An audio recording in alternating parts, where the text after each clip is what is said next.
Nakatulong daw ng malaki kay 2015 Mr. International Neil Perez ang natutunang disiplina bilang pulis sa kanyang pagkapanalo sa pageant sa Seoul, South Korea. Balik bansa na si Neil at kwento niya, kinabahan siya sa entablado, lalo na nang tawagin na ang top 10. Di nga raw niya inasahan na siya ang magwawagi. Iniaalay raw niya ang kanyang pagkapanalo sa mga nasawi niyang kabaro sa engkwentro sa Maguindanao.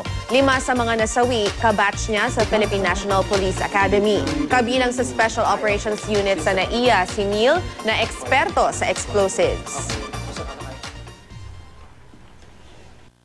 Pag pulis ka, yung disiplina, kasi may mga activities kami ron eh. Dapat, siyempre, on time ka, ganun. Dapat maayos ka. Yun. So, tapos, professionalism. Oo, yun. Yung attitude mo. Dapat maayos ka rin. Siyempre, Mr. International ka. Yun dapat yung characteristic ng isang Mr. International.